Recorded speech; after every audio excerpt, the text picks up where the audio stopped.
The crowd is like, what? Holy shit, they got the clones. Yeah. Whenever the other team does like anything good, it's just like completely. No, it was so funny because like they screamed for that, and then Gen.G just like absolutely aced them. Like they just killed all of them and just ended the game mid. And like as soon as like Gen.G like kills everyone, it's just completely silent. Like there wasn't like one like noise in the arena. I'm like, shit. Like, this is a fucking. T1's the home crowd everywhere, I guess. Yeah.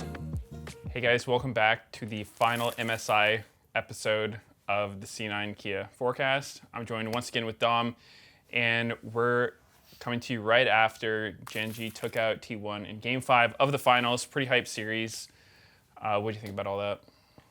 I was actually really surprised Gen.G ended up winning because the first 3 games when I was watching it, I just felt like all of them were played at T1's pace. I'm like, if T1 and Gen.G are fighting constantly over objectives, I feel like T1 will just win. But the reason why Gen.G has like won so many games is because they play the way they did in games 4 and 5. They're so good at like playing what the Korean casters called it, which made sense to me. It was like ping pong is what they call it, where it's like you go in and out, like you go like, you know, use a couple abilities, back off, like you play like the objective dance so well. And I thought they played it really, really well in games 4 and 5. So I was actually really surprised that they were able to play so disciplined in those games, because normally once the pressure goes up and you're, you know, backed against the wall, that's where you make more mistakes. So I thought games 4 and 5 were really impressive. Because they just do things that like no other team does. Like I don't know if you remember like the third Drake, where the Drake was giving feats of strength to both teams in game number 4, and instead of actually contesting the Drake, they sent both their solo laners top, or maybe it was like Chovy and Canyon top, whatever. They put people top, they took a tier 2, take an extra wave, base, they go to the other side, overload that side, they take another turret, and then they TP and they catch their top wave, like after they pushed the top wave all the way deep when they went for the first turret play. And stuff like that, I'm like, no other team plays like that. Every other team is like, oh, if we have the potential to win this Drake fight, we're just going to fight you on Drake because we don't want to give over feats. Like that's kind of how other teams play. So I was just really impressed that they were able to do that in a game 4 and 5, because those comps are not easy to play. Like those are really hard comps to play. Yeah, I feel like that's obviously part of what makes them so good, and also just having that discipline to not want to just take every fight, because I don't know how it's been on teams you play on, but for me, I've always felt like the hardest thing is if your team feels like you can win a fight, getting them to not fight and do something else that could be potentially better is challenging. But before we jump too far into the games, as a reminder, we do have Brazilian Portuguese subtitles available, and we have a gift for you, Dom. Okay. If you want to go ahead and check that out. All right, what is this? I don't know. It's some kind Gift of European snack. Okay, am I supposed to eat this? I don't know. Oh, you want me to eat this? Okay. Wait, it's like a cinnamon roll. It looks like a cinnamon roll. You want one? No, those are yours. It's good? Yeah, really good. You sure? Yeah, I'm good. I'm good. Yeah, well, this is so random. Wait, what was the point? I couldn't tell you. Just randomly? Okay, cool. I was nice. I'm following the script.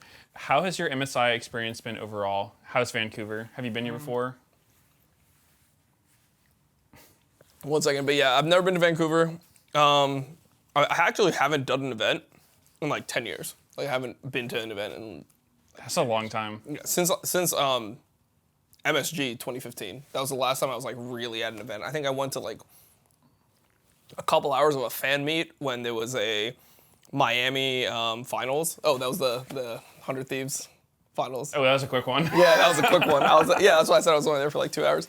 But I went there, but I wasn't really doing anything. But this is the first time I've done like fan meets and got to like meet people, and I filmed like a bunch of pieces of content because I just said like I'm normally not here, so I'll just do whatever.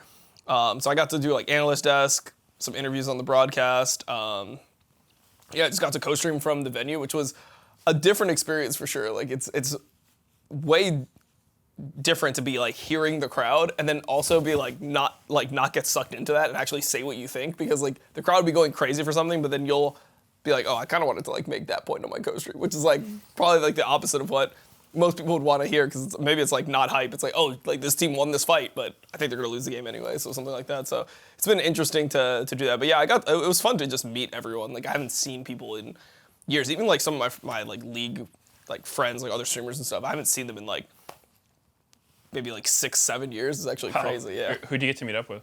Like Mo, Sanch, Hums. Oh, they were all here? Yeah, they're all here. Like Mo, Sanch, Hums. Who else? Train, but he's not really a League person. But like Train Rex, I got to see him. Cool. Yes, a lot of people. Yeah. Did you get to do meet and greets? Yep, I did one. Yeah, it was big. That's sick. How did you feel when Shox roasted you on the broadcast when she was interviewing that fan? She said, "We found the only Dom fan." Yeah, I mean, I was like, what the hell? Like, not everyone has to be K-Troll. Like, I don't know. I felt like it was actually like a good experience. Like, I had more fans than I thought. Like when I did my meet and greet and stuff, I was like, wait, like people actually, because the response I get online is like almost purely negative, like from like the overall community. You know, like my community likes me a lot, but then like the overall League community is just like, stop talking. Always, right? Like this. So I was like, oh, if I go to an event like this where it's gonna be like more of like the general audience, it might not go that well. But I actually had like a lot of like T1 fans come up and take pictures, and you know, a lot of people just reinforced how old I was. They're like, yeah, I've been watching you since I was. Somebody told me they'd been watching me since middle school, Dude, and they just graduated college. I had a couple people. I did meet and greet with Secret Labs, and I had a few people come up and say like, yeah, I've been watching you since middle school. Or like, I've been watching you since I was 9 years old. And it got me thinking, I'm like, huh. I don't think I would have said what I said back then if I knew there was like 9-year-olds watching me. Like, where are their parents? Why are they watching me at 9 years old? Yeah, it was weird. They're like, I've been watching you since like Dignitas days. I'm like, Jesus, that was 13 years ago. Like, yeah. I mean, it's a cool experience. I always love coming to these events in person. Yeah. Anyway, you know, we started talking about the games earlier, but we had quite a few games here at Vancouver. We had the, you know, Gen.G versus T1 the first time around, where Gen.G won in Game 5, and then, you know, that knocked T1 down to the lower bracket. They did their run, took out BLG, AL, and then got back to the finals once again with Gen.G. Yeah. What do you think about all those other games? You know, we got to see FlyQuest go up against AL and BLG. I don't remember all the games. Yeah, it's like FlyQuest BLG. Well, that was the one with like the horror Game 5 draft with like the Zillion mid. And it's like, bro, if we're picking Zillion mid into a champion like Galio, and then we just get like solo Dove level 3, what are we doing? Like, what are we actually doing? Our comp was Zillion, Lee Sin, and then we had Lucian Leona, and the Lucian is just standing outside the bush level 1. Okay, I've been trying to watch Masu interviews to see an explanation for what happened level 1, and I haven't found anything yet. But that was one of the craziest misplays I've seen in a pro game. Not even to mention a Game 5 pro game. Like, I feel like something was going on there because that was not a normal thing to do. Yeah, that was crazy. And then just like overall the whole comp, it's like, do we really want to be playing Urgot, Lee Sin, Zillion, Leona, Lucian in Game 5? And then also there was like some things that I was really confused about because they banned Nami in that game. And like when I asked other people about it, they were like I asked some coaches and they were like, I would lose my job if I banned Nami in Game 5 and then I just picked Lucian, Leona like 1-2, you know? So yeah, it was a weird one for sure. Yeah. I don't know, you've been doing a lot of coaching, right? You were doing like the Ready Sack and then I mean Ready Sack I don't like pretty much coach at all. I just did like some like just like content around it. But yeah, like for C9, yeah. How do you feel about fearless drafting in general? Because it seems real hard to me, especially when you get into Game 5. Like I don't even know where I would start with that. I mean, I think it's really hard. I mean, especially the way that like I'm doing it. I'm remote, right? So like I'll help with the prep for like the first couple games because that's what, you know, like is the most repeatable and like stuff that we play, and just like have like a good red side and blue side draft going in, and then like adapt from there and just talk about like what our prios are and stuff. But by the time it gets to Game 5, I'm just like, sometimes I'll message like Nick and Vagar, we'll have like a chat going just so we can like put our input. But a lot of times Game 5, you're just trying to come up with like anything that's cohesive. It's like, what is a comp that actually makes sense, where we have like whatever, you know, you have your prio picks that you're going to like pick early on in the draft, and what are we going to comp around that so that we actually have like a draft that is playable. So yeah, I think it's like really hard to do fearless draft well, especially because every team is limited. I mean, like even T1, Gen.G, they're limited on what they can play. No one can actually play everything at a similar level. So I think it's really difficult. And then also one thing I've noticed about fearless is it feels like, I don't know if you felt like this watching, but I feel like the games are not as close as they used to be. because it's like Fearless. It's just like there's a lot of times where I'm watching where it's like, oh, this draft is like better, and they just like smash it. And next draft, the other team has an advantage, they smash, and it's like it feels like we don't have as many close games because teams are not as trained on like how they're going to play, different phases of the game if they actually get behind. So they get behind and it's just doomed. Yeah, I think that's a good point. I think it's still like so early on in Fearless, but were you surprised at the amount of Game 5s we got? Yeah. I did not expect. I would say most of the series went to Game 5. Yeah, I mean, we saw a lot of Game 5s. I was surprised that there was this many Game 5s for sure. I mean, domestically we had 2. Like both series versus FlyQuest were Game 5s, but I don't think there was any other Game 5s. But yeah, I don't know. Like it just feels like there's a lot of Game 5s, but I don't know if they feel as close as like the other game. Like when we saw Gen.G versus T1 domestically last year, for example, they had those like banger 5-game series. It's like you would get some like very stressful 5-game series where there was like so much tension in the game. Whereas like all the game, like if you think about all the Game 5s, like BLG versus FlyQuest, that was a stomp. T1 versus AL, T1 stomped them. Gen.G versus T1, pretty much a stomp in like this final game. So when Gen.G played AL the first time, it's like Gen.G was mega stomping, then they hard through, and then they just continued stomping like nothing happened. So yeah, it just feels like there's a lot of Game 5s, but a lot of the Game 5s don't feel super close to me. Like I don't feel the tension in the game. It just feels, and I don't know if that's just like coincidence or if that's Fearless Draft making it so one team gets a clear edge, like people just know what they want to pick and the other team is kind of clueless. Yeah, I mean, I think you were definitely right when you were saying like teams get comps that they're not as familiar with. So I feel like it can be really snowbally. Like you start feeling desperate because you don't have like a super clear win con, and when things start falling apart, you're like, oh shit, like we just gotta like start fighting everything, and then it gets worse and worse. But I really like the first Game 5 draft between Gen.G and T1 where they went Draven Pike, because in my mind that's a reportable bot lane. Like I genuinely think that's one of the worst things you could possibly draft. But I mean, if you're way better than your opponent or just super insane on those champs, I guess you could make it work. Yeah. But I just love that. To me, T1 is just such a like entertainment first team. Yeah. Where I mean, obviously like they're win, good so and they want to win. Yeah. But who else is picking Pike Draven Game 5?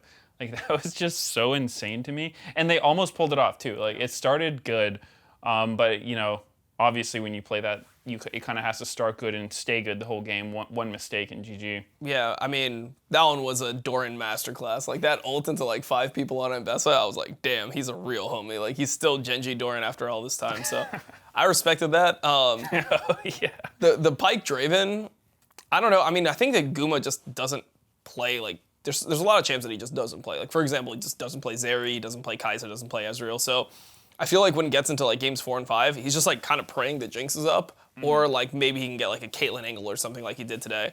But it's like I just feel like they're kind of limited on that front, and they'd rather play something that they're comfortable on than play something good. Like that's kind of how I see T1 in general. Even like their game 2 draft today, I just felt like that was a draft that on paper should be like unwinnable when you have. You have a Galio mid.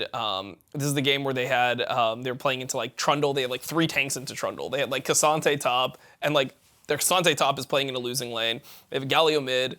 Like the Trundle is just completely chilling. They have a Skarner jungle. It's like this is like the freest Trundle game of all. Wasn't that Game 4?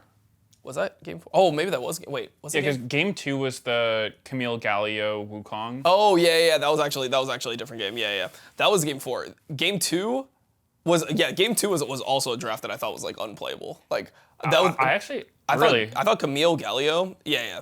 Camille Galio in that game. I thought like you're trying to dive in onto like 4 members that are like kind of tanky. It's like I feel like Ryze just should run that game because like Ryze just like dominates Galio, just a fucking free lane. Sion just beats Camille in lane straight up. Like yeah, he absolutely destroyed him. I mean Camille just. It's like Camille, you're losing by 20 CS, and then you're just hoping that you can get to your like 2-3 items and fulfill your duty in the game. But yeah, like overall, I just thought that was like a really bad draft. But yeah, the Game 4 was another draft where I was like, oh, that like how do you even play? Like how do you play when they can ult everyone? Like everyone is an ulti target for Trundle. Trundle has like a winning jungle matchup. You don't have the ability to actually like fight mid jungle at all. So like I don't even know like what your comp is supposed to be doing in this game. Like I don't know how you can win, but they just want to play it because they're comfortable on those champs. And that's just T1, you know, like they just pick their champs and they just hope they win. Yeah. What do you think about CFO this tournament? I was really surprised with them. I thought they did way better than expected. I mean, I didn't know what to think of them because I don't really watch PCS. And after first stand, I mean, they looked pretty good at first stand. Like they beat Top Esports, they beat us, you know, TL, they beat, like, I mean, they're just beating everyone, you know, like they're just taking control of everything. So I thought that they were going to probably be pretty decent, but I thought they would be like on the same level as the top EU teams and like maybe MKOI would just beat them in a 5-game series, but they actually just looked a level up on the European teams and like around FlyQuest level, which was surprising to me. Yeah, I wasn't surprised. I wasn't expecting them to come in and be so like disciplined. Like they're really controlled. The way they played some of their drafts, like their Zirs and Zhao draft, like these types of drafts are not easy to play where you just like don't have the ability to like fight everything. You have to actually play through lanes, and they were really good at doing that throughout. So yeah, I was just really surprised by their discipline to like not go crazy, because I remember like PCS teams were always like kind of like psychopath teams in a way, you know, like they just like to fight everything. They're kind of just like LPL teams, but like on a weaker level. But yeah, they were just really disciplined and they look super poised. I just feel like they kind of assembled the Avengers of like that region, you know, like Gen.G, like this guy is just crazy, you know, like, he's somebody who was an LPL. Yeah, I almost feel like if you replace their top laner with, like, if you switch their top laner with Gam, like, I think if you put Kiaya on this team, because honestly, I think all of CFO looks so insane. Like, Gen.G to me was, like, one of the best junglers in the tournament. I mean, there was a lot of good junglers in the tournament, so I don't know exactly how I'd rate, but, like, I rate him super highly. He seemed really, really good to me in pretty much every game they played. I think he's a big part of the success. Doggo as well, I think, like, he stood out to me as, you know, he was, like, one of the only people making Ezreal look good. He made it look, like, really good. And pretty much everything. He's just playing super aggressive, like, won a lot of his matchups, even against, like, stronger teams. Hongq, really good.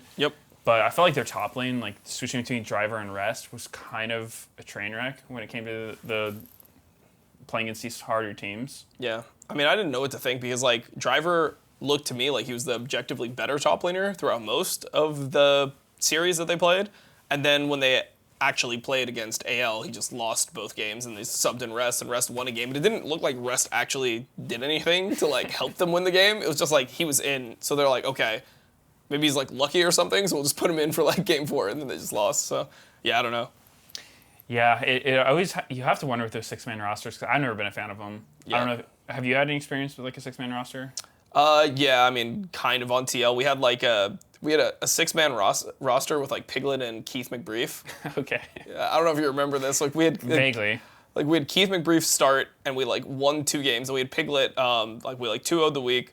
Then we had Piglet come in, and, like, everyone was like, oh, shit, we're, like, playing... We actually played against you guys on C9 in, like, one of the first games, and this is the game where Piglet forgot his runes and masteries. Do you remember this? We played Sivir into Kalista. Sneaky was playing Kalista. This is, like, release Kalista, super broken. And then Piglet tried to lane it with no runes and masteries. He forgot to do his runes and masteries. He just didn't have anything? Yeah, so it was just down, like, 55 CS in the lane. And I was like... I didn't know what was going on. I was like, is this guy, like, just, like, completely boosted? Like, did we get scammed or something? Like, what is going on? How's our first stage game like this? So pretty much what ended up happening was, like, everyone thought Piglet was better than Keith McBrief, except for me. Like, I was on the Keith McBrief side. I liked Keith a lot as a player. And we were, like, losing with Piglet, but we were winning with Keith McBrief against, like, harder competition. So it was, like, it was weird to make the decision, but eventually, like, the team just decided, you know, Piglet's just a better player, so we'll just play with him. Yeah, just hope that the limit's higher, but yeah, I don't know. I just think that 6-man dynamic in general is always rough for teams. I feel like CFO is kind of like the exception that has made some people, like, look into it more, but I just feel like it's objectively bad. Like, I don't see how it could possibly be good splitting time like that. And it felt like with both CFO and GAM doing it, it looked like those people who were rotating out were their weak links, kind of, right? Like, for CFO, their top lane situation didn't seem very good. I feel like they Driver could play, looked like, good in a lot of his games. I feel like if they could play, like, both the players at the same time, like, maybe they would be able to have, like, one good top laner instead of, like, 2, like, mediocre ones. Like, maybe that could work, but... Yeah, I don't know, but to me it feels like, you know, people are gonna try this 6-man stuff again, and I feel like it's just a mess for everyone involved. I just don't actually believe that. I mean, I don't think that you can have players that have such like defined strengths that you can sub them in like in and out at will, and the enemy team can't do anything about it. Especially in like Fearless Draft, it's I mean, if the guy comes in that's like plays the tanks, like you're just gonna ban like a couple prio tanks. You're just gonna be like, oh, like Silence ban this game. Yeah, or something. you just blind pick something that is countered by. I feel like that's the one that hurts the most. Is like if you're a jungler who only plays tanks and it's like, all right, blind pick Lilia. Yeah. Like you're not gonna punish me. Like blind pick Trundle, you know, like Yeah, exactly. So we have some audience requested topics from social media. The first one is we're gonna watch an old C9 TL team fight from back in the day and talk about what we remembered from the that team fight. Okay, sure. Oh, this is game 5. Holy shit. Oh, this is the game. I remember this game. We lost this game level 1. Really? All right. Yeah.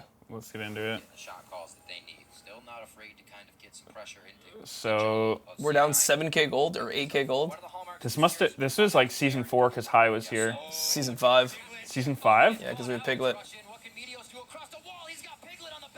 I thought season 5 was when we got Jensen. You got him summer split, Oh, okay. I think. Because we have Phoenix and Piglet, right? So.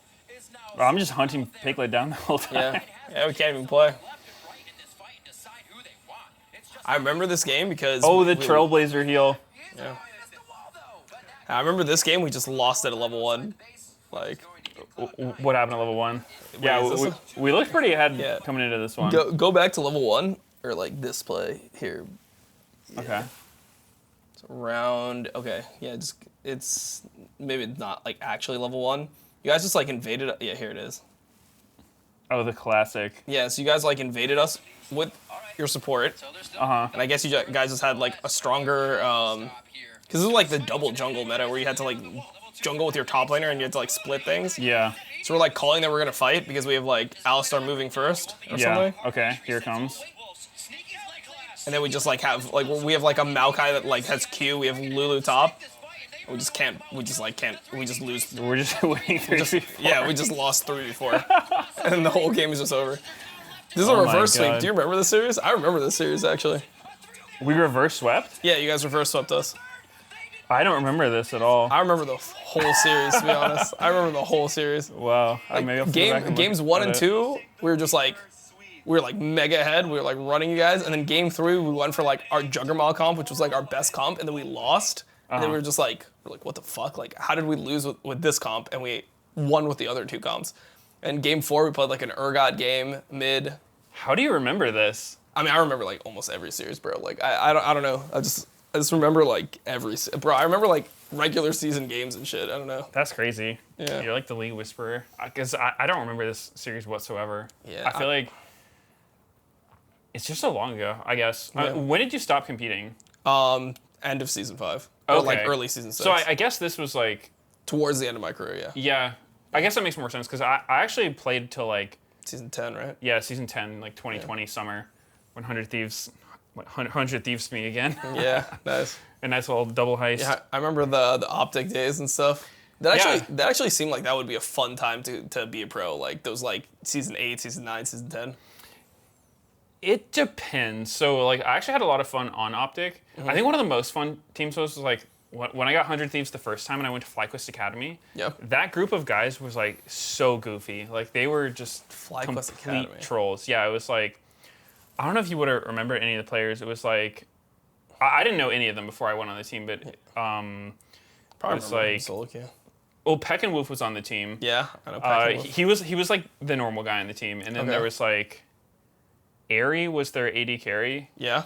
He ended up going to He was like South from like University of Toronto or yeah, something. yeah. Most of them were. Most of them were. Oh, so was it like JJ? He had just gone up to the main team. he went so to we the main had team. Conquan, I think. Conquan. Yeah, but I like always thought that guy was ass. Like, no offense. Like, no comment. okay. All right.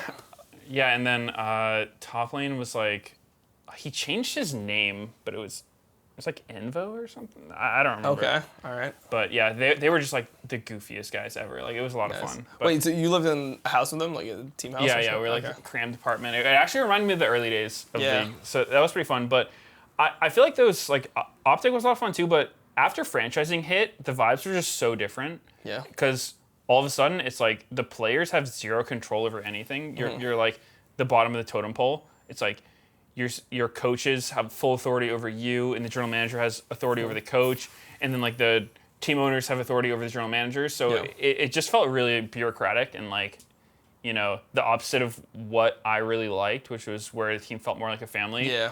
And everyone was like working together toward a common goal. So it was different. That's how I already felt in season 5, to be honest. That was the reason I retired in season 5. Because Really? going from like the season 4 team where it was like me, Voyboy, Cop, like we were just like lived in a gaming house. Because like I was banned in season 3, right? But when I was banned in season 3, Steve moved me into the house and he pretty much already told me I was going to be the jungler for the main team like next year in like March of that year. And I like obviously since I was banned, I'm like, oh, I don't have like, I want to have like a guaranteed roster spot in LCS if I can get it. So I just lived with them for like a year before I actually competed. And then once we started competing, we were just like in a team house for another year. And it was just like, we were just the boys, you know, like we had almost no structure. We didn't have like a real coach. Mark Z was like our analyst. We were supposed to have a coach. This guy like was a complete fraud. Like, he actually knew nothing about League. He came in, he said that he was like gonna crack heads and like, he was gonna be like really like strict. And he just sat there and watched us like play League and like from like a director's chair for like 3 weeks, and he didn't say anything. And then we're like, bro, why haven't you said anything? Then he's like, oh, I need to observe the team so I know what to say. And then like after like 2 more weeks, we were like in like week 4 of LCS, and he still hadn't said a word. And it's like, okay, we should probably like fire you at this point. That's next level fraud. I've seen some bad coaches, but that kind of no, he was like actually a fraud, like somebody who like he was like an iron player that just like sweet talked his way into like being like the coach of a team. So we did that, and you know it just felt like a really like close family and stuff. But then like season 5, it was like, okay, there was this weird vibe where I'm like, damn, I have none of my teammates from my previous team. Like going into season 6, it was me, like, you know, Quas had his stuff, and then like Lorlo became our top laner, and then we replaced Six Special for Smoothie, and then Phoenix and Piglet were like from Korea from season 5. And I remember like I had a moment of clarity in season 4 when I remember like driving like with the team in a van, and I was just like, I wonder like how like who's gonna be like the first one kicked like off the team, like who like how this is gonna go down, like where's everyone gonna go? And it's just like I just watched them all get replaced like one after one until I was like the only one left, and it just felt like so depressing. Actually, it just felt like damn, I just like lost all my teammates. It's interesting you remember that moment, because I remember having a really not the exact same moment, but it was like in season 4, I think. This was right before High's lung collapse, so it was like season 4 when Cloud9 was still like riding high, you know, we were like winning everything. Yeah. And where I was talking to Sneaky, and I was just like telling him I was like really grateful for like how things have worked out for us, and then like, you know, I'm like so glad we have High on the team because he's, you know, like just like such good vibes and whatnot. And then I swear to God, like the next day his lung collapsed and we had to play without him. I was like, dude, I just jinxed the shit out of this. Yeah, nice. So you collapsed his lung. Congratulations, man. I guess so. Yeah, I mean, it's always fun to remember back the old time. It's still, I hate thinking about how long ago it was, because it doesn't feel that long ago. Then it's like, hey, that was 10 years, and you're just like, I mean, I think the weirdest part about that is like, I feel like when you're competing, it's like, you remember so many different things about like every year. Like every year is so significant, and then when you become like a co-streamer, it's like the last 5 years have blended together completely. I'm like, is anything it's also like COVID years though? Yeah. COVID years don't really count. Yeah. So we do have a couple more questions. The next one was, who's the best jungler right now in pro? Canyon. Yeah, I feel like that one's pretty easy. Easy. Yeah, like He didn't honorable even play mention. that great today, but like he's. Yeah, I mean honorable mentions to like Owner. I feel like Owner's been really solid most of the time. But I think Tarzan's like up there. I think those are like the big 3. Like those guys are better than everyone else right now. Yeah, definitely. But I feel like Canyon's like he's been doing it for so long. Like it's hard to put anyone above him. The next one we got is, pro players always talk about practicing for extreme hours. Meteos, as in me, mentioned that never felt tedious to him back in the day. Was it the same for you? Why does it seem more players get burnt out from practice now compared to before? I don't know. I mean, I just feel like before, I don't know how you felt, but I was so happy to like not be in college anymore and to be like pursuing something that I was like, oh my, like it's either this or I'm like finishing college, because I was in my senior year, finishing college, like going to fucking graduate school or whatever, and just, you know, living a normal life.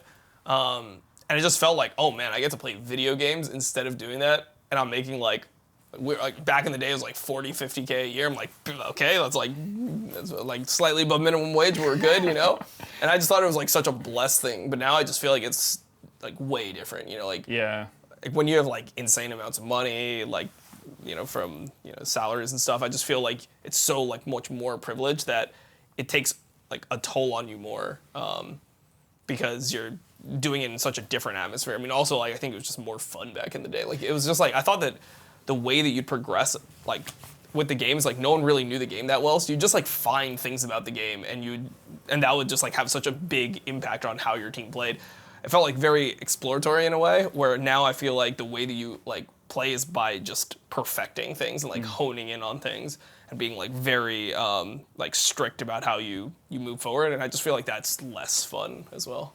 Yeah, I mean, I think that's definitely true. I relate to a lot of those. I think, I don't know, I feel like the salary thing definitely played a big part. Because I remember in the early days, it was like, you didn't get that much money for playing, but the top players would get, like a lot of viewership on their streams. Yeah. And you could get like a ton of ad money and like sub money from having a big stream. So it was kind of, it like went hand in hand. It's like you wanted to be the best team so that you would be popular and people would like watch your streams and whatnot. Yeah.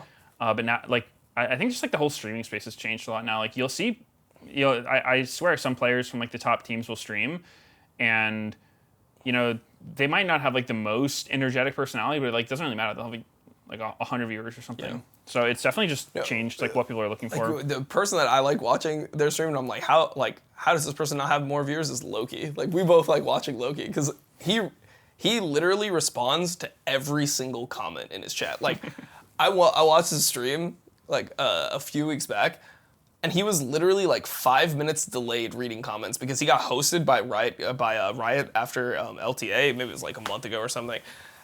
So his chat had 4,000 people in it, and he was responding to every comment. So he was responding to comments from like 6-7 minutes ago. Like it was crazy. Like it was like so wholesome. It's like how long is your delay? And then we asked him about it. He's like, yeah, like I have to answer all my comments from my fans. And That's awesome. I was like, all right, Loki's just the GOAT. Like so. I love that. Are there any inside jokes from the League community that may have been lost to time? Inside jokes from the League community. Yeah, I don't know. Did any stick out to you? I'm sure there are some, but it might be lost to time for me as well. Yeah, I don't know. Oh, you have one? Kinda. Oh, the C9 Meteos Ego? Is that what you're gonna say? I guess, yeah.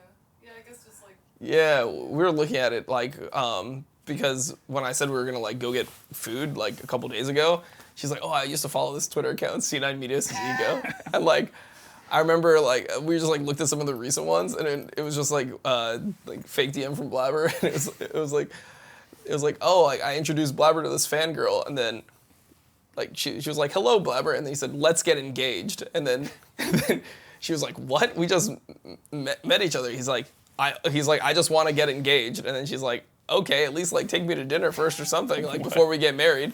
And he's like, and then he said, I only engage. I have 14 wives. Who said anything about getting married? And then he said that, yeah, I don't know. It's just like this Twitter account, bro. Yeah, that's Why funny. did you start that account? That was never me. Oh, okay, no, I'm just kidding. Dude, I remember when I first saw that account, I think like the very first time I saw it, I thought it was stupid. I was like, this is just an account like making fun of me. Yeah. But then, like pretty soon after that, I like read more of their tweets and I was like, it's actually pretty funny. Yeah, it was pretty funny. Yeah, but I never have tried to figure out who it was because I feel like it wouldn't add anything to me if I figured out who it was. Yeah. It's like... Was you found out it was like Jack or something? I don't know.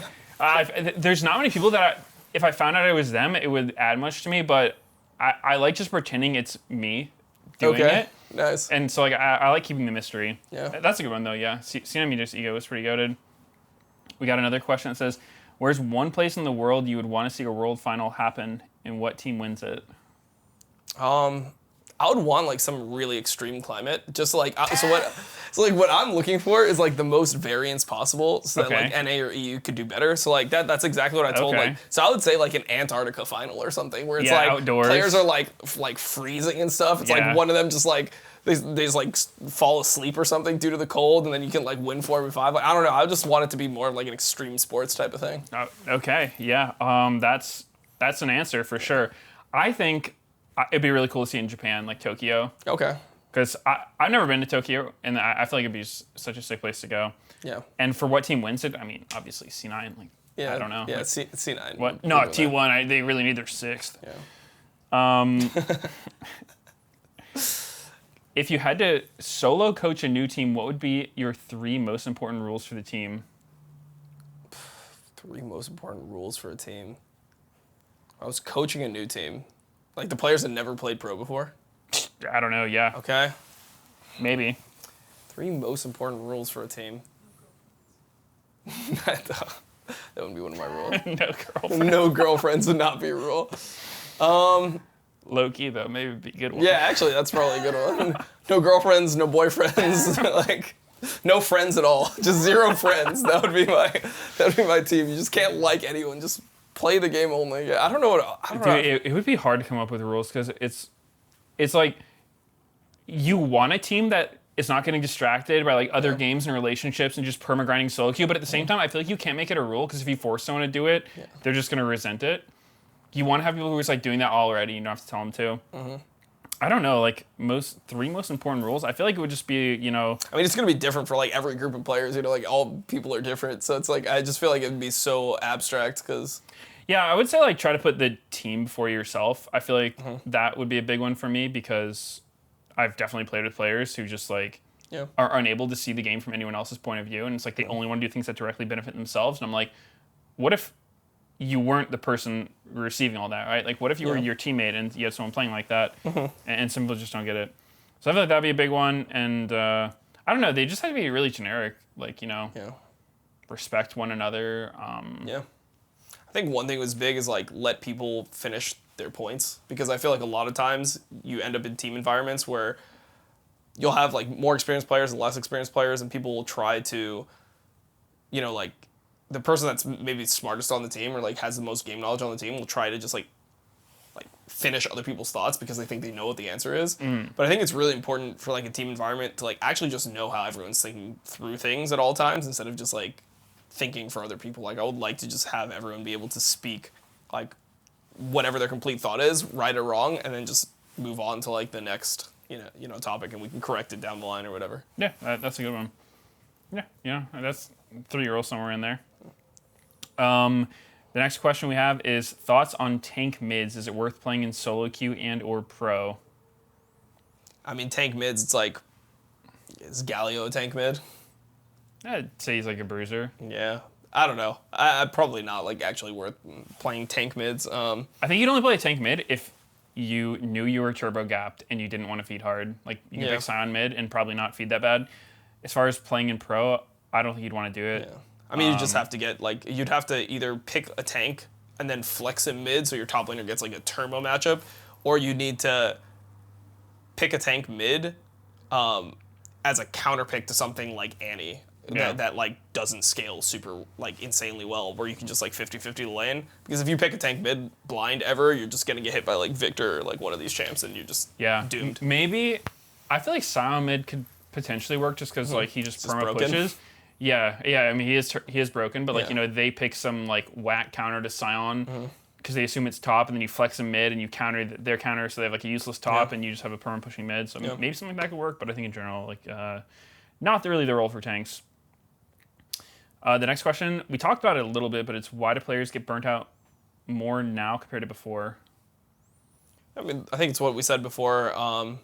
Then also I think that players are probably like more stressed in a way than they were before, just because of like the structure and everything, and because there's so many like players that are grinding for your jobs, like even if it's Korean challengers, whatever. It's like there is just that constant pressure of like people are getting better, and there's a lot of people that are close to as good as you all the time. Like I don't know how you felt like in the early days of League, but like when we were playing in like season 4, I was like, I didn't think that there was like anyone that like could replace like me, you, like the top, like the junglers that were like in LCS. Like I didn't think that academy junglers or anything could compete, because it's like there was like lane swaps and all this shit. Yeah, and, I feel like the lane swaps, that was huge, because if you didn't know how to properly do a lane swap, you would like, just straight up lose immediately. I mean, if you didn't know how to share camp, because there was a very specific way you had to do it, and like this was before replays and stuff, and no one was actually nerding out and like figuring out what to do. So like you had to strategically share experience so that your top laner would be level 2 and you would get level 3 off a certain amount of camp, so you could actually defend a dive or something like that. So yeah, Yeah, like I thought that there wasn't that much like job threat. Like I never felt like insecure about my job, but I feel like if you have like a bad go of it, even if you're a top player nowadays, like you just have to be like ready to be replaced and stuff. Yeah, I mean, that's definitely tough. I think for me, there was a very definitive moment. It was when the servers moved out of the West Coast, like to Chicago, where, like, for me, my passion for solo queue died then and there, and it never was the same. Because I would always love playing the game, like, just queuing nonstop. Yeah. But as soon as I'd start playing 60 ping, it felt so bad. And I guess now I'm just used to it. It still doesn't feel good. Like, there's certain champs that I just don't want to play because... Like Lee Sin? Yeah, like Lee Sin, Nidalee, whatever. Like, any champ that's relying on, like, really, like, either precise skill shots or, like, exact timing. Especially when it comes to, like, buffering things. It's, like, it's just not worth it. Like, it's just too annoying to play. Especially when you've played on low pings, so, like, you know you're losing. I thought that was a joke when that happened. Like, that was crazy. Like, I don't know if you remember when it was, but it was, like, in the middle of, like, Season 5 playoffs. Yeah, I mean, it was... It was like, what the fuck? Like, how is that possibly... How would that be such a good thing? And then for me, it always just made no sense because it's like, why are we in LA? Then, like, what? That's what I was always saying. I'm like, okay, I get it's better for more people, but, like, why are we trapped in high ping prison? Yeah, just, like, move us to Chicago then. Like, yeah. Like, we can live in, like, O-Block or something, you know? Like, we could, like, like, we could just, like... Anything, man. Yeah. I'll live in a cardboard box if I can have 9 ping I'll live in a again. trap house if I can have, like, do anything for 9 ping. Yeah, it still hurts to think about and talk about. Yeah. Anyway, the last question we have is what insights from MSI can C9 Kia team take away? I mean, I just think that there's a lot to take away from how Gen.G plays the map. Specifically, it's, like, not a big secret, but, I mean, they're one of the teams that I'm, like, always looking at because they're just so smart about how they play lanes, and I just really love... The thing I love about Gen.G so much is whenever the game is neutral, it just feels like they're winning. Like, they're just slowly winning from a neutral state, which, how OP is that? If you're just consistently winning when nothing's happening, it's like, that is, like, the most OP thing ever in League, and if you're able to understand... And they don't do it through insane... Like, they have good laners, and they get themselves in good positions, but it's not just that. Like, the way they understand how to, like, hover lanes, or how they play through somebody that's strong, or how they overload, like, all these things are very precise, and they've done them for 2 years now with, like, different players on the roster, right? With, like, you know, different bot lane completely. And they still understand how to play the map like this, which is just really impressive. So I think that they're just a team you can learn the most from, like, T1 is really good, right? But it's hard to, like, learn from, like, T1's clutch factor, you know? It's like, just play, like, good in the moment. They play comps that don't make any sense. They get into themselves in the crazy situation, and then it just works out for them. I don't know. That team's a... Yeah, I can't imagine going to, you know, Vulcan and Sven tomorrow and being like, yo, you should try out, like, Zyra or Nada bot lane. Like, this shit is lit. Like, they would be like, yeah, okay, well, it was nice while you were coaching us. Yeah, I'm not going to be bad. Yeah, I don't know, though. I feel like if I was a coach on a team, I would be like, let's not pick TF or Kalista anymore, because those champs didn't win a single game at all of MSI. Like, that is so crazy to me. And I know how pro players think. They're like, yeah, well, it wasn't really Kalista's fault. Like, they just didn't get in a good situation. It could be really good. That's what I think, too, to be honest. Like, yeah, but at the same time, I don't know, man. Like, I feel like that's a lot of games where it looked turbo useless. I would say, like, my takeaway would be just to lower the priority on it. Like earlier on in the tournament, people were picking it early, and then they were just losing every single game. So it's like, maybe it's just not a, you know, game one where you need to, like, pick Bandit anymore. You need to be super afraid of it. But if there's, like, a really good Kalista Renata angle, like, you should be willing to play Kalista Renata because, like, there's inherent synergy between those champions, and I think it can be a strong lane. I just think that you just need to be more, you know, willing to pick it in the right spots. Like, that was the whole problem with TF. You know, like, people were just first, like, even when it was picked by AL and Game 5, people just first picked TF. And it's that was so crazy. And if the enemy team just gets to see a TF and they get to fully comp against a TF, then TF's not going to be strong. So yeah, I mean, it's definitely a good point. I think it's just something to consider. Finally, we have a look ahead with Cloud9 Kia.